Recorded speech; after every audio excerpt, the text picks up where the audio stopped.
Since its launch in October 2022, Overwatch 2 has exceeded 100 million users with an estimated 20 million monthly active users. Now, many estimates today peg the Battle Pass feature as generating between 30 to 60% of a shooter game's revenue. However, the general perception of the Overwatch 2 Battle Pass from its players is mixed, and certainly a source of extensive discussion within its gaming community. In our discussion today, independent game developer Ted Park and Chris Cobb, the CTO and co-founder of Pragma, who also formerly worked on meta systems at Riot and other game companies, join me to review and discuss the Overwatch 2 Battle Pass in depth. We discuss the structure, strengths, and weaknesses of the current Battle Pass, customization and player choice, as well as monetization strategies and player perception of value. If you have interest in Battle Pass, you should definitely check it out. Stay tuned, and coming at you right now.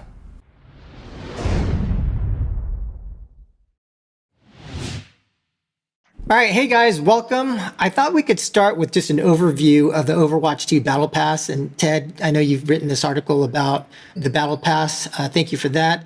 But can you just break down the structure of the Battle Pass for our audience who maybe have not read the post, and maybe also highlight some of the key differences with respect to, say, another popular Battle Pass, shooter Battle Pass like Fortnite, for example? Yeah, sure. So Overwatch's Battle Pass is pretty typical. It's a linear structure where you earn XP and then you rank up and get to the next tier. And the only way to unlock tiers is if you unlock the tiers before it. And that's pretty much kind of what you see in most Battle Passes. The difference between, let's say, like Fortnite is Fortnite has kind of evolved and made it so that you don't necessarily have to unlock the earlier tiers in order to unlock certain tiers. You can kind of choose what tiers you want to unlock in whichever order. Okay. And Chris, if you were to try to characterize, maybe even more generally, maybe some of the key differences if we were to look at some of the major shooters, Valorant, I don't know if you worked on Valorant when you were at Riot, but like Valorant, Fortnite, CS2, Marvel Rivals. If you were to just kind of talk about the general key differences among some of the battle passes that you see, how would you characterize that?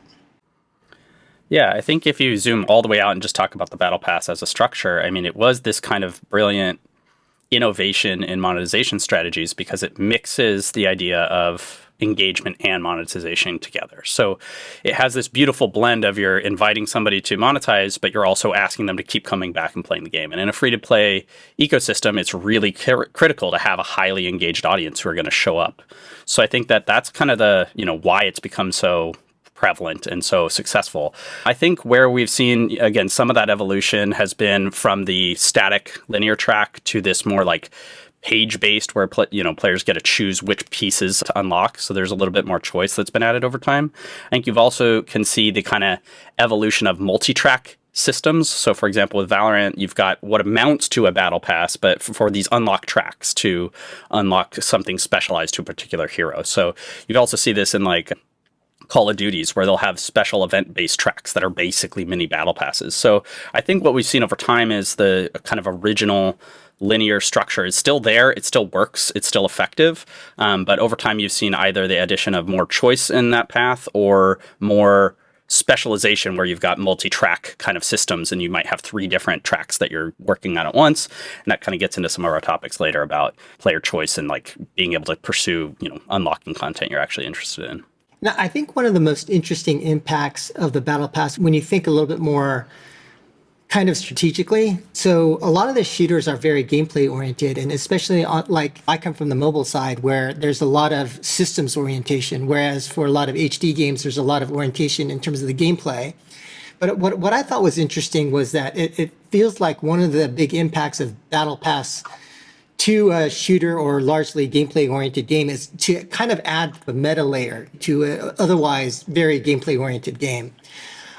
But maybe we could also talk about, for example, from a player experience, when you think about that impact of, and kind of, Ted, going back to you as far as the Overwatch 2 Battle Pass in particular, how do you think that Battle Pass is different from a player perspective relative to some of these other shooter games?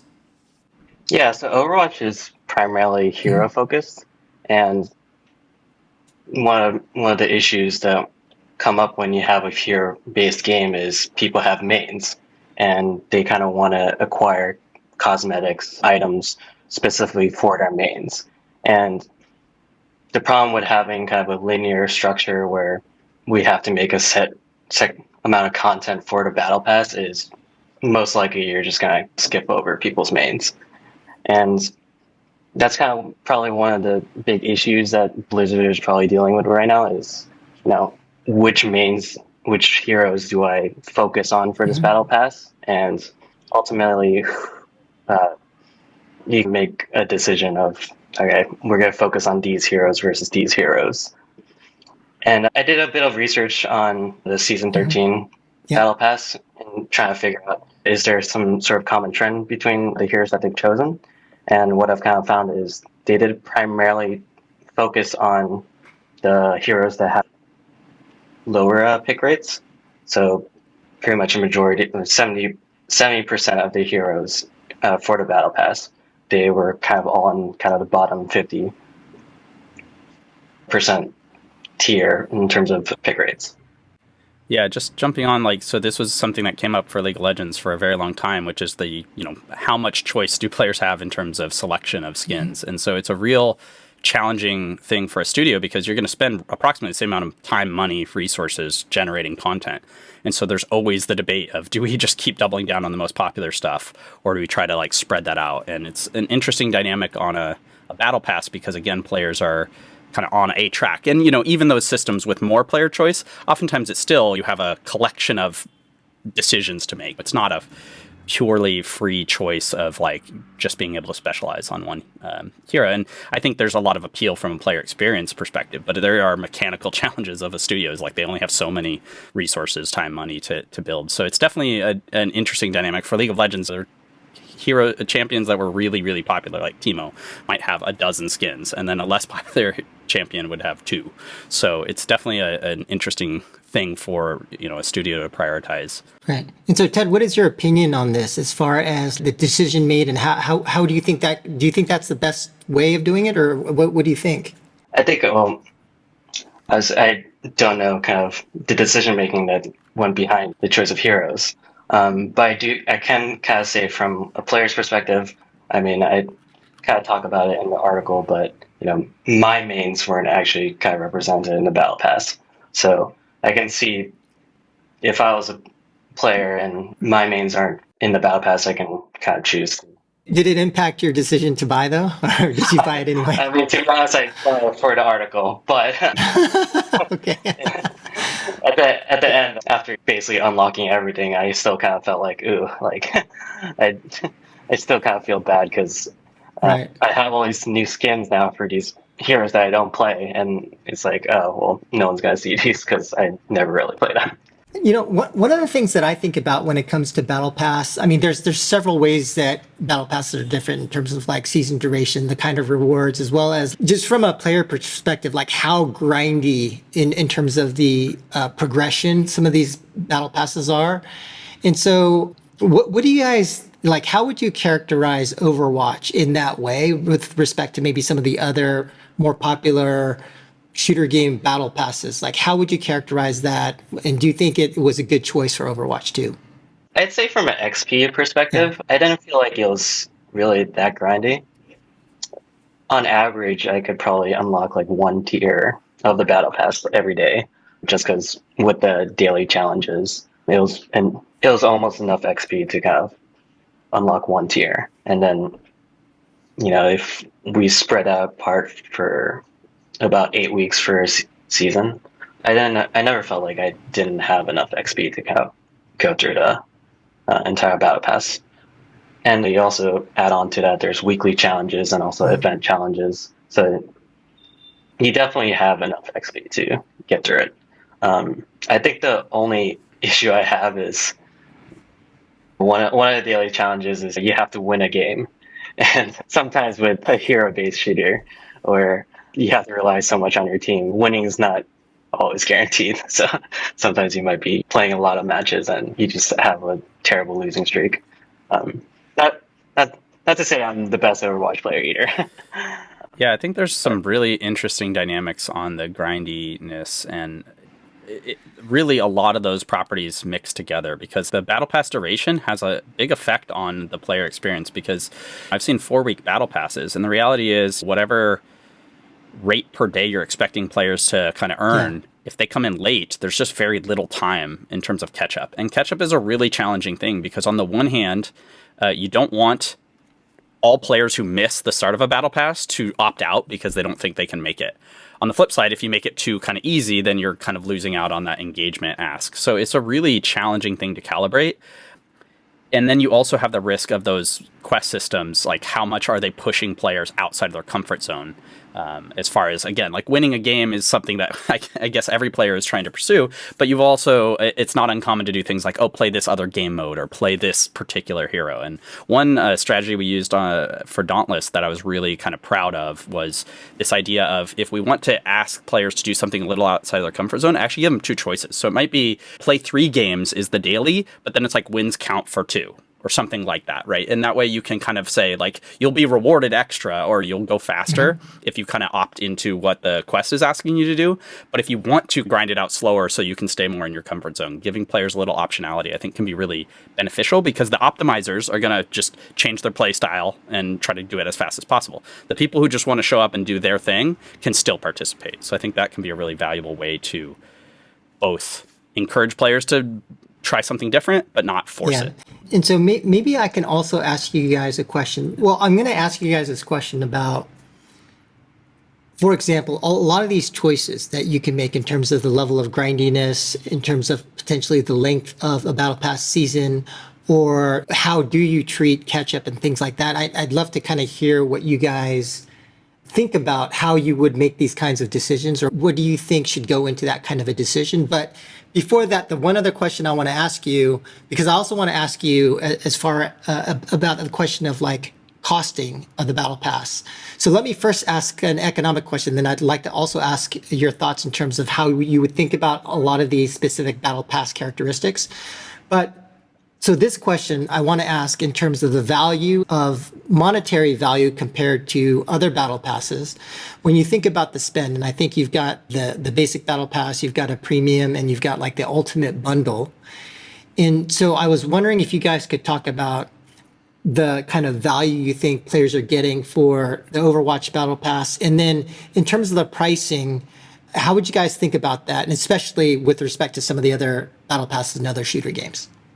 Yeah, I mean, I'd say from a numbers perspective, if you just look purely from an economic standpoint, based on how they kind of price all of the items, I mean, for the pre-owned track, you spend $10 and you get $168 worth of content. I mean, obviously that sounds like a good return on investment, but in reality, when you kind of look into the items themselves, you can kind of see like a majority of them are just, name cards and player icons. So you kind of have to ask yourself, is that really a good value for players? Because actually, like player icons and name cards, you actually only see in the menus. You don't actually see them in game. You don't see other people's like icons or cards in game. So the only real things you actually see are victory poses, skins. You can also see like the little charms on weapons, which you only really see yourself. It just makes you feel good because you have a little cat on your gun or something like that. So I think there could be a little bit more work done to help improve the value of it from a player's perspective. I think it's relatively similarly priced to other battle passes, right? But maybe I can also ask you, you've got the premium track, you got premium plus skips, which is like $20 or $22 or something like that.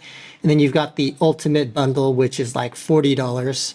How do you view the value amongst those three? And what do you think the split is? Like when you think about most players, do you think a lot of them are going for some of the like premium plus or ultimate bundle?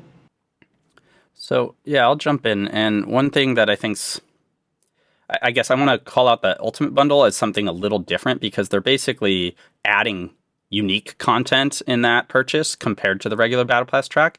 And personally, I think that creates a weird kind of choice for a player, because most of the time, most games also have a store where players can buy content direct. So blending that together, I'm not sure how I feel about that. I think players are now being pulled in two directions at once, which is, do I want these particular pieces of content? And really, if you separate it, it's like, well, are those worth $30 compared to the $10, basic Battle Pass? So to me, there's just a kind of a conflation of that particular offer. Skips are a really interesting property. Everything I've seen on them is that they generally don't perform very well, but they're kind of a gravy on top kind of quality, which is they definitely serve as a catch-up mechanic.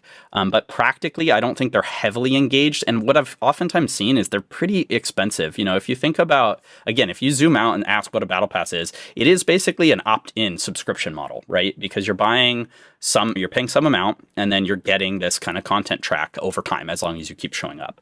And so for me, I've always championed a little bit different mindset of maybe there's a subscription and a premium subscription.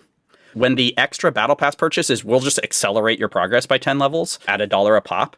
To me, it's just that question of how many players are engaged enough to want to be on that track of, grinding out a Battle Pass, but they're not excited actually to go all the way through. So I've never found skips to be a very compelling offer. Again, they're probably additive. They're not really detracting, but I've always questioned that approach versus either one thing is the price. They could just be cheaper. And again, a way to think about that is, what if you paid $20 instead of 10, and effectively your speed of progress through the Battle Pass is accelerated by 50%. So you get it that much faster.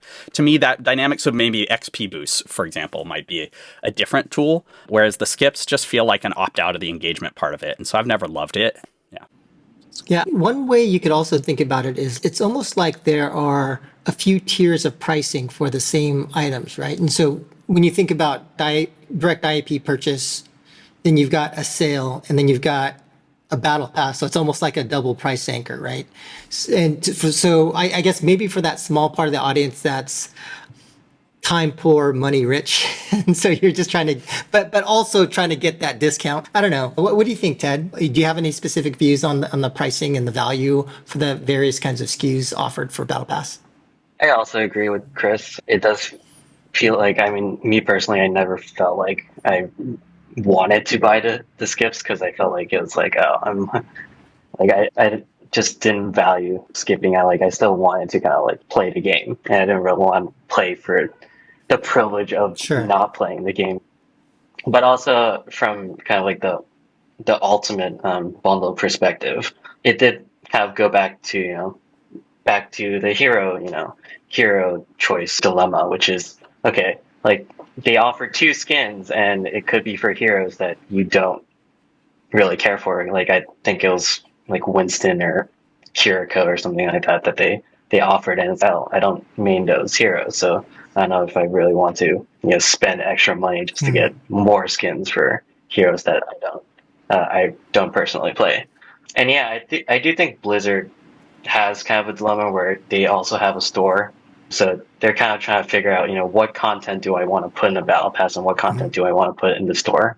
Because I assume you guys can probably give more insight to this, but I assume they do make more money from the store, just because it's just, you can price it, price skins higher than the Battle Pass, and then the people that really want those skins are going to actually give it and just buy, the $20, $30, $40 skin.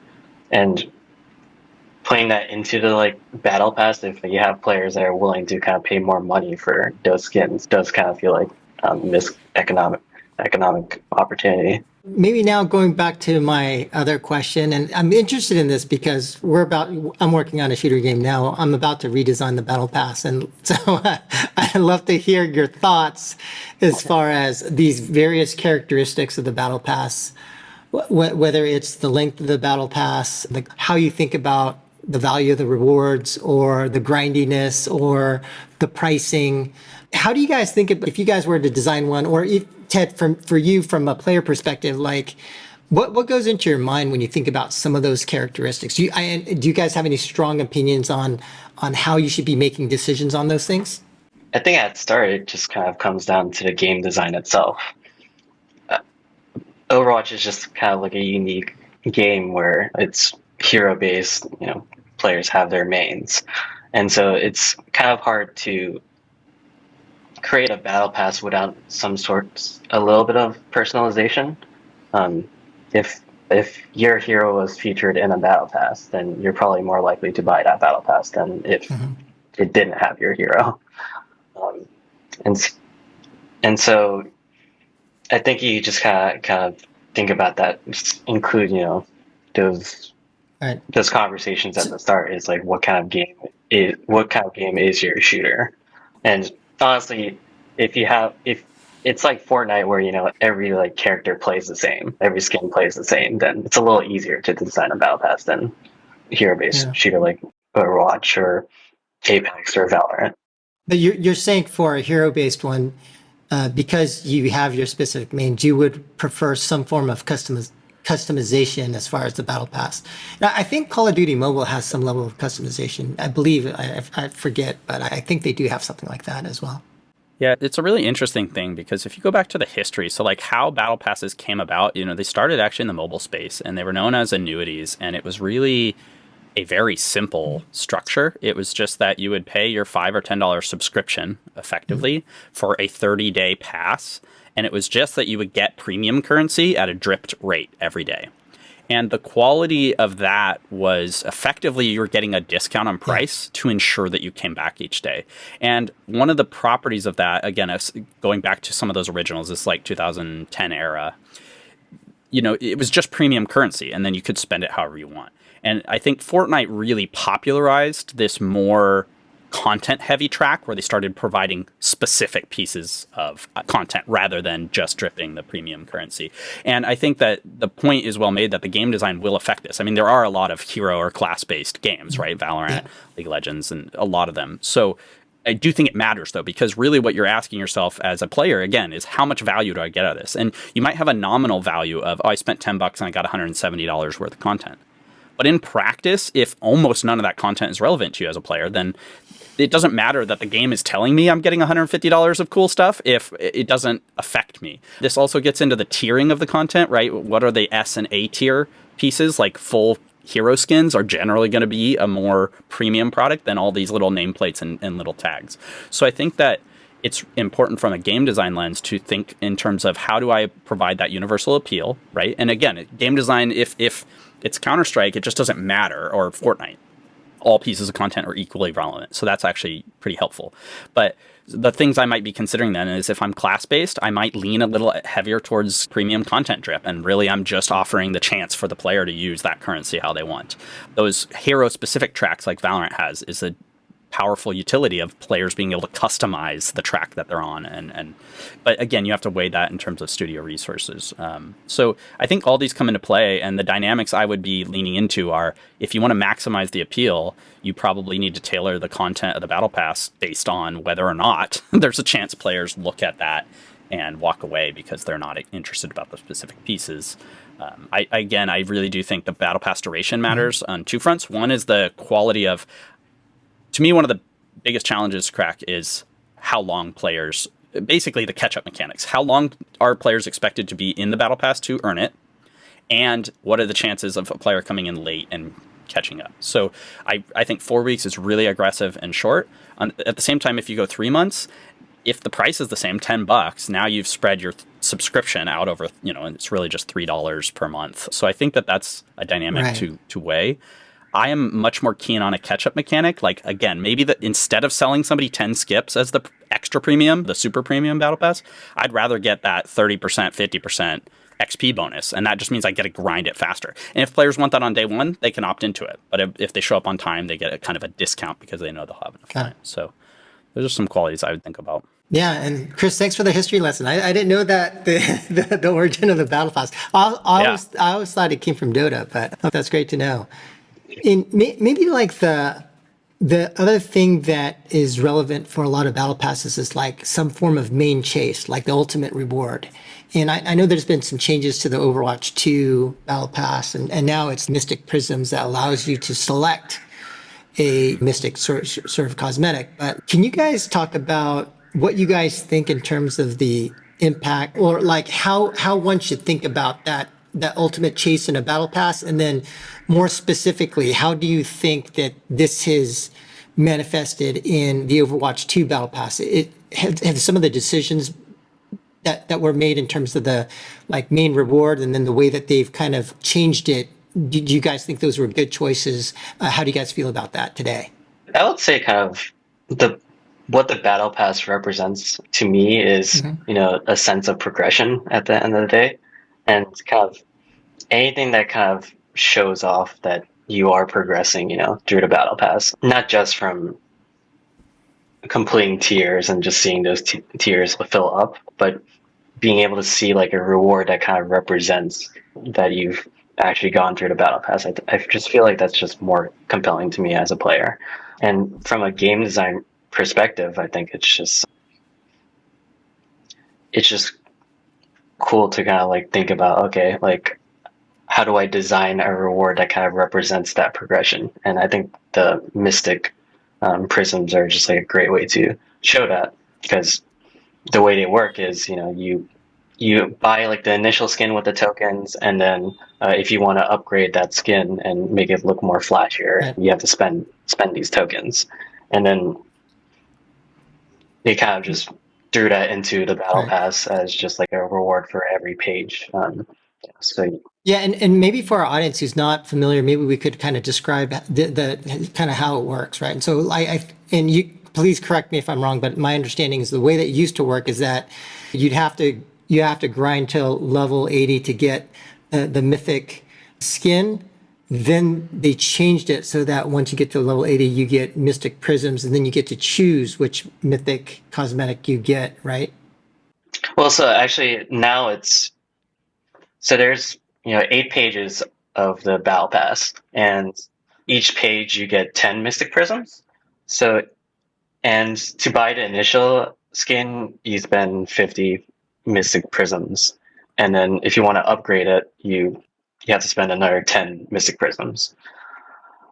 Right. So now it's not as binary. They've kind of like made it a little bit more progressive. And so what do you guys think about this choice? I mean, what was the impact of this change? Do you guys like it? Do you guys not like it? Yeah, I mean, I'll just jump. I really do think it's excellent as a more generic premium currency that then players get to choose what they allocate it to. So I think it does come to help address some of the stuff Ted is raising about the frustration of hero-based content not fitting. So I think it's an excellent structure. I know studios have played with a lot of different mechanisms. I've seen really interesting results. So for example, I've seen battle passes only put the kind of S tier, the really premium thing, at the very end. And the problem, again, is if players aren't sure they're going to make it, it really dissuades them from purchasing.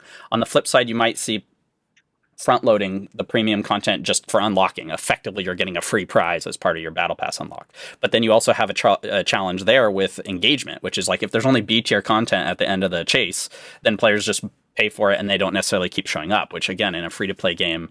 So the patterns I've seen that have been successful are maybe you get A tier content unlock at the outset, and that has some kind of upgrade potential for S tier at the end, which is like you're kind of giving them a nice reward at the beginning and also incentivizing them to go. And this structure feels like another evolution of that, which I really am impressed by, because again, it gives players choice and it's kind of encouraging them to get to the end and ensuring that that prize at the end is universally, valuable for players, as opposed to what if it's just for a particular hero, and again, a bunch of players just opt out. Okay, so if you guys see me launch a game that copies this, Yeah. then you'll know where it came from.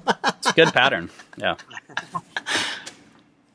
Chris brings up a good point, which is sometimes you just don't really care about the upgrades. You just kind of care about like getting the initial skin. Because I mean, honestly, even though it gets a little bit more flashier, I mean, depending on what kind of player you are, you don't really care about that. And the nice thing is you can kind of go like complete the battle pass like halfway and you can get a mystic skin, and then it's kind of up to the player. It's like, okay, do I want to keep grinding out the battle pass, or am I good with this mystic skin and I feel like I don't feel as much pressure to complete it as much? Yeah, that touches on, we've touched around it, but again, the question of grindiness, right, which kind of started with that, but I wanted to loop back around there because I think so. I've tried to coin a term, like I call it the golden ratio, but it is the relationship between how much money you spend and how much time it takes to earn that same amount of content. So an example, when Star Wars Battlefront 2 came out, they were just got absolutely panned as far as it being so extremely grindy. It might cost you 40 hours of gameplay time in order to earn something that was being sold for $10 or $20. And at that ratio, players are just like, you're asking me to just spend a huge amount of time. And one way to think about that is how much are players getting paid in content for their time. And I think you have to, I'd say that's the most critical Battle Pass balance feature. Because when you're too stingy, then you're just punishing. Players don't feel like it's worth their time. And on the other hand, if you're too generous, which is probably less common, but it's happened, players just get in and out and they're like, great, I spent 3 hours, I got everything I wanted, and now I don't have any impulse. So, numbers around $1 per hour on that order, $1.30 is a number that I think makes good sense. Players feel like, okay, if you go back to like a Hearthstone, it's like if I can earn about a pack an hour, roughly, that's a pretty compelling. They're like, okay, I'm going to play for an hour and grind it. And dailies are your tool to calibrate this, because you don't want it to be $1 per hour indefinitely, because a player grinds for 12 hours in a single day and suddenly they've got all the content. So you use quest systems to kind of regulate that. But it's a really important factor. And I'd say when you're too stingy, players just feel betrayed. They feel like it's too expensive. They don't want, it's too grindy. And I'd say like a Legends of Runeterra really struggled with the fact that they were so generous in giving you the universal card unlocks instead of opening a pack, that players were able to target their deck and earn it so fast that they just stopped caring about continuing to accumulate content. So you have to balance that, and I think it matters a ton. I'm coming from the mobile side, so for me, loot boxes are just a natural part of life. But when we're talking about Overwatch 2, Blizzard is reintroducing loot boxes as a reward for some of the tiers in the Battle Pass. Do you guys have any thoughts on this? And since you guys are more on the HD side, you'd have a much stronger perspective than I would, for sure. Yeah, it's kind of funny that Chris brings up Battlefront 2, because I believe their issue was everything was gated behind loot boxes and it took forever to unlock things. So it's kind of interesting that Overwatch is going back to reintroducing loot boxes. And from what I've seen, as players are actually excited about it. And I think it kind of goes back to kind of the content drip, is like how much content are players getting. And one of the issues I've seen people kind of raise is the content drip is really slow, because like I mentioned before, in a battle pass, sometimes you're working super hard to get to the next tier, but then you unlock a player icon and you're just like, oh, this kind of just feels more like a waste. But how it kind of worked in Overwatch 1 was every time you leveled up, you'd get a loot box. And that was exciting for players, because even though, you could open up a loot box and it's just nothing, at least you had kind of like a chance to get a super cool skin for your main. There's always a kind of sense of you could get something cool. And I think that's kind of what Blizzard is trying to bring back, that sense, because with the Battle Pass, it's, when you're able to kind of see the rewards and see what's exactly what you're going to get in the next tier, then it's kind of like, it's a little less compelling for you to want to go through the Battle Pass, or even just buy the Battle Pass in the first place. Yeah, like imagine 2 or 3 of the higher tier items are just not interesting to you. And suddenly now it's like the next interesting reward is 20 levels away, right? I think as a player that can be really discouraging. Yeah, I mean, I have pretty mixed thoughts around loot boxes. I think that obviously they're a really contentious topic. And I mean, I would say the anticipation reward cycle of getting a present of a surprise is something we all understand. Mm-hmm. And obviously on the kind of negative side of that, you can get into gambling addiction properties and things that are problematic. On the flip side is this idea of, even going back to single player RPGs from 30 years ago, there's still the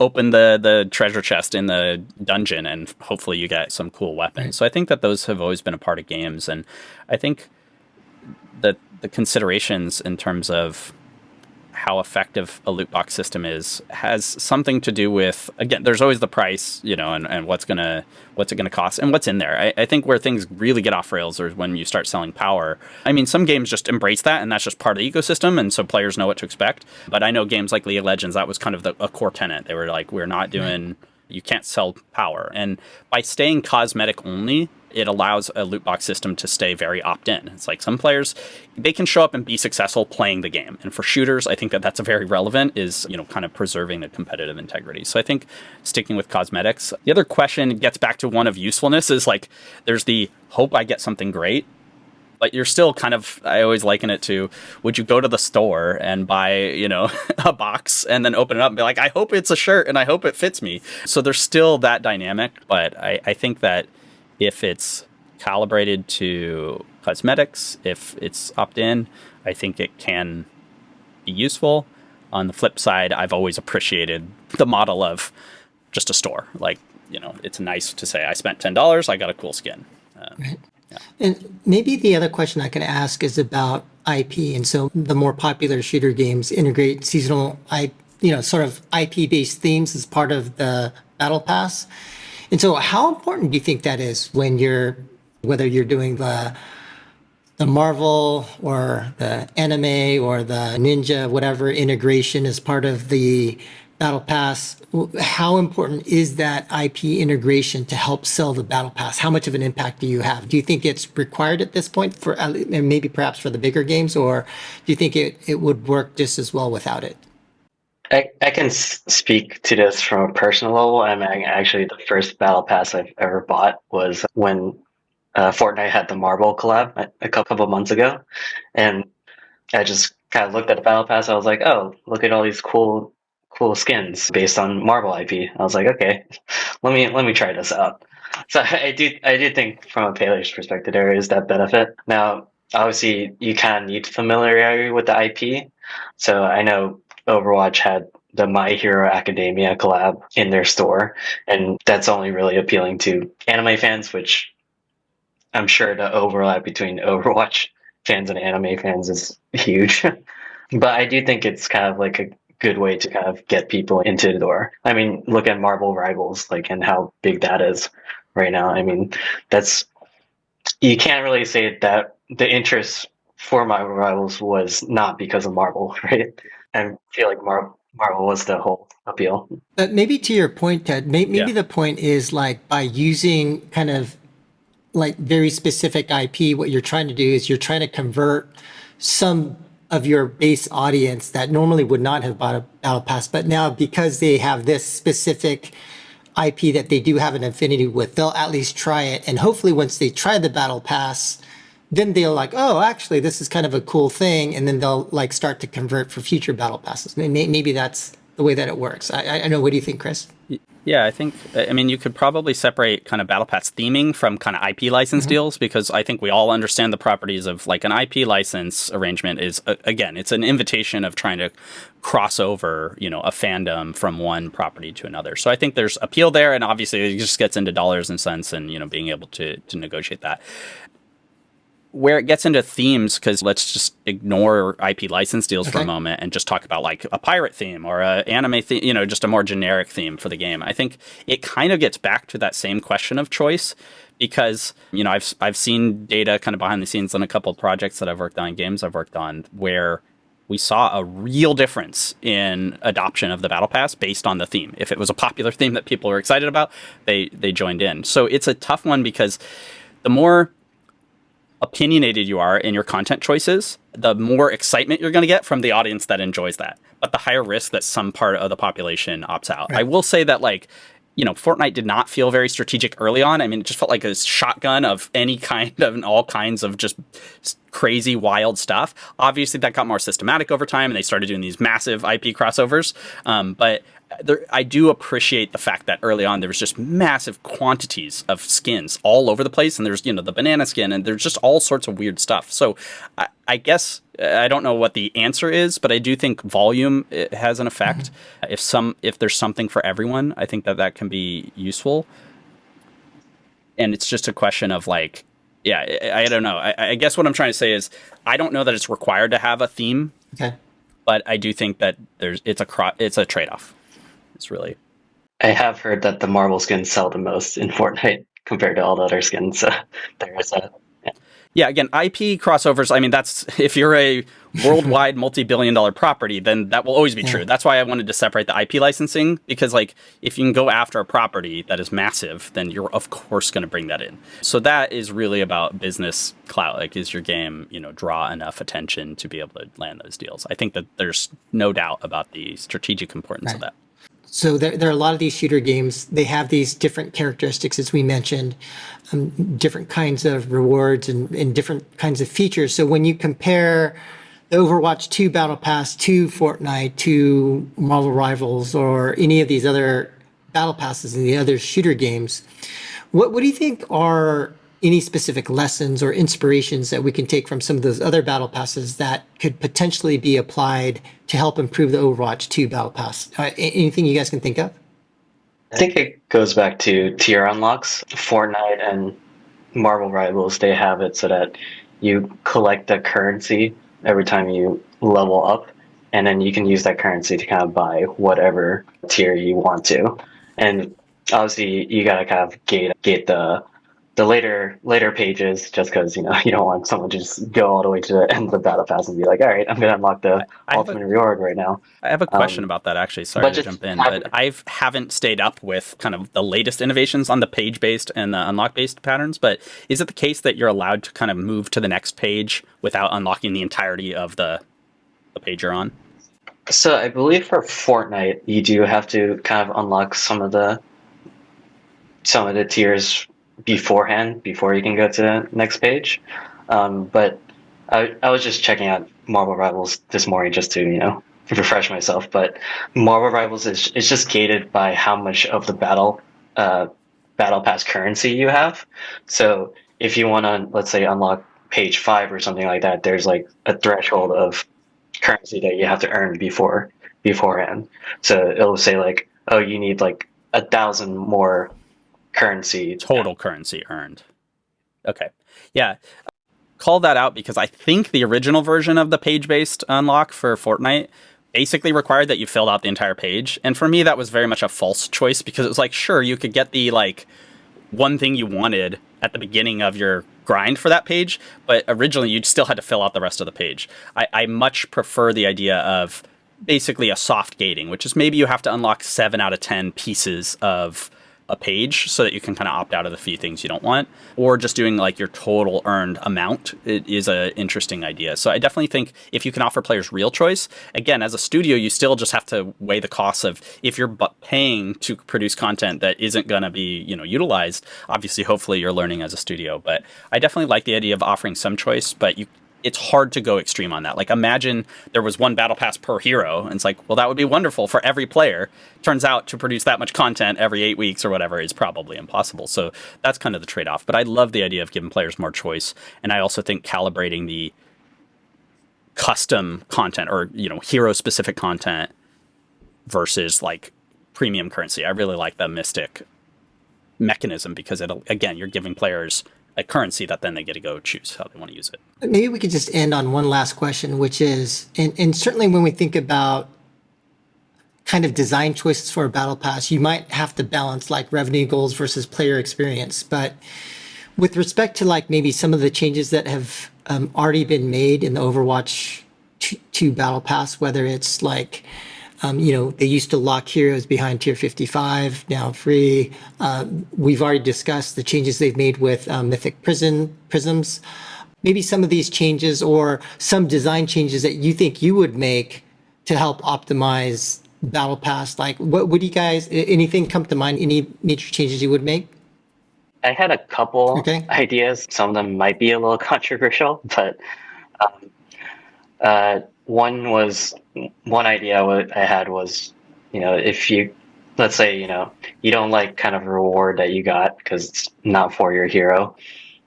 I was thinking potentially you could kind of trade that in for currency, and you can kind of use that currency for other rewards in the store. And I do think it's kind of going back to, being able to get stuff for your hero. And I think it's not the best solution, but at least it is kind of, it kind of gives players the opportunity like to kind of choose whether or not it's like, oh, I do want to get this skin, or I want to kind of like trade it in for something that I might potentially value more. The other suggestion can also be a little controversial is if you could kind of generate battle passes based on kind of all the content that you've already put into the game. So it's kind of essentially like a loot box, and but instead of just having like a chance for it, when you get a loot box, you kind of just pull together like all the content that you already have in the game, and you kind of generate a battle pass for it, and that could be tailored to whatever whatever the player's preferences are. So sort of kind of just taking the algorithm that they already have for like the For You section of the store and just turning that into a battle pass. But yeah, I'd love to hear your guys' thoughts on that. Yeah, I think it's definitely, a not uncommon strategy to let you kind of, I always use the term dust, but, break down the piece of content you got. I know that, again, Hearthstone, I think, popularized this idea. League of Legends, a loot system they came up with, allowed you to basically cash in the skin cards you didn't want for currency, and there was some trade, right? It's like maybe you'd had to trade in 5 rare skins worth of skins you would have otherwise unlocked in order to unlock the one rare skin that you wanted. So I think that I could totally imagine that being a tool. And again, maybe it's like when you hit the unlock button, it's like, do you want the skin or do you want this much of the premium currency, right? And give players that choice, I think could be a valuable mechanism. Just the idea of giving somebody and then being like, here, put it through the grinder. There's just a little bit of like loss aversion that I think kicks in of player like, well, what if I want to play that hero, later? So I think that's interesting. But yeah, if I zoom out, I'd probably be considering core questions are how long, I think 4 weeks is too little. 3 months might be a little long. I think 8 weeks is a reasonable length of time. Thinking in terms of how demanding are you of players, again, in that hours per dollar of content or hours per unlock, right? And really thinking through, okay, I think they should be unlocking a battle pass tier once every hour and a half of gameplay or some number that is sane. If it's too aggressive, they feel betrayed. If it's too generous, they'll just kind of dip out really quickly. I personally believe that unlocks, the skips, are just not a compelling structure. I think selling XP boosts is a more interesting one. There's this other property that I think comes into play when you have quests that unlock Battle Pass progress. And the question is one of gating. So this is another thing, again, Battlefront 2 was not the only game to do this. They just felt like they adopted almost every player upsetting policy. But they had this thing where they would hard gate your progress based on game modes. So if you had one game mode that was your main, they would let you get a little bit of progress and then they would just cut you off for the day. And I think that there's a really easy solution to that, which is just reduce the XP drip by 90%. You can make it so that you don't make much progress, but the difference between 0 and something, I think, is large. So there's a question of, if I've filled out my dailies and what weeklies I can right now, can I still slow drip progress? And I think it's an important question to ask. Personally, I prefer letting players slowly earn small amounts, and it doesn't have to have too big an impact on the overall balance. And then lastly, it is the content design, being conscientious that the more tailored and specific the content is, the more binary a player's opinion about it is going to be. And so I think either you should give players a way to opt out of too specific content, or you can lean harder on the premium currency as a mechanism to kind of balance between those two things. I think players did have an issue with the battle pass in terms of there wasn't enough premium currency that was given, and I know I know Fortnite's actually pretty generous with their premium currency in terms of in the battle pass. Like I think you have enough to buy the next battle pass, and on top of it, you can also buy like a skin from the store. Yeah, that's a really profound choice, is the question of, can you infinite a battle pass? Because if the premium currency drop is sufficiently large, then players who complete it. To me, that just leans harder on the the retention side of the battle pass balance. So again, going back to those annuities, which did predate the Dota 2, Dota 2 might have popularized the, again, content track, but these annuities were really the heart of that. And that they came at least 5 years before the Dota 2 battle pass. those original ones were basically subscriptions. You had to pay hard currency, dollars, like, you had to actually transact. And so you would drip premium currency, but the currency could not be used to repurchase the next battle pass. So the original one was very much you give us $5, we'll give you $50 of premium currency. I think it's an interesting choice to make. You could require players always buy into the battle pass, or you could go the Fortnite route. The real question, if you go the Fortnite route, is, are there still compelling ways for players to continue monetizing in the game? One argument is, well, as long as they stick around long enough, they will eventually monetize. But another thing to consider with Fortnite is the content volume was so large that there was always something interesting and compelling. I think a lot of smaller shops have really struggled to keep up with that volume. And there's the question of, like, are there other things to spend money on? If you could infinite the battle pass and there was just nothing else there for players to buy, I would worry a little bit that your monetization might drop down. If players burn through the battle pass very quickly, then they will. There's no longer a progression track for them. So having some kind of long tail chase on a battle pass, I think, can be really interesting. And again, it doesn't have to be ultra generous. It could be a small drip of premium currency. It could be the soft, in-game currency, consumables sometimes. But I think it's valuable to have. It sucks when it's a player they're your most engaged player if they burn through the battle pass fastest. And if there's nothing there for them at the end, I think that's. And then on the premium currency for Overwatch 2, it's like 60. You can get a max of 60 a week over 9 weeks, like 540 for the season, and it costs 1,000. So you can kind of make up a little over half, right? Is that right for Overwatch 2?